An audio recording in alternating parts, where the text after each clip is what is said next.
Christmas பண்டிகையை முன்னிட்டு ஏழை எளிய மக்களுக்கு புத்தாடைகள் மற்றும் பரிசு பொருட்களை இயேசு விடுவிக்கிறார் ஊழிய ஸ்தாபகர் சகோதரர் மோகன் சி லாசரஸ் வழங்கினார்.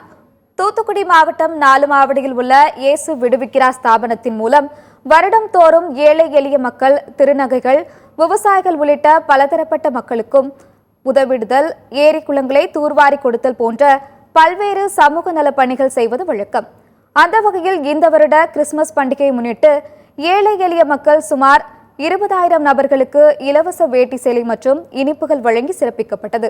இதில் கலந்து கொண்ட இயேசு விடுவிக்கிறார் ஊழிய ஸ்தாபகர் சகோதரர் மோகன் சி லாசரஸ் ஏழை எளிய மக்களுக்கு புத்தாடைகள் மற்றும் கிறிஸ்துமஸ் பரிசுகளை வழங்கி மகிழ்வித்தார்.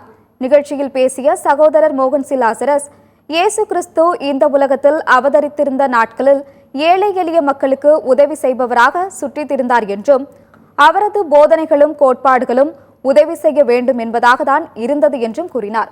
எல்லோருக்கும் நன்மை செய்யுங்கள் என்று இயேசு கிறிஸ்து கூறிய அறிவுரையின்படி நாங்களும் ஒவ்வொரு வருடமும் இவ்வாறாகவே நலத்திட்ட உதவிகளை செய்து வருகிறோம் என தெரிவித்தார். கிறிஸ்துமஸ்னாலே மற்றவர்களை சந்தோஷப்படுத்துறது, அதுக்கு தான் இயேசு உலகத்தில் வந்தார். அதனால் பாதிக்கப்பட்ட மக்கள், தரித்திரர், அவங்களெல்லாம் நினைத்து கொள்ளுங்கள்னு இயேசு சொல்லியிருக்கிறார். மற்றவங்களுக்கு உதவி செய்து அவங்கள சந்தோஷப்படுத்த தான் உண்மையான கிறிஸ்துமஸ் பண்டிகையின் மகிழ்ச்சி. இந்த வருஷம் 20,000 பேருக்கு நாங்கள் உதவி செய்ய தேவன் கிருபை கொடுத்தார்.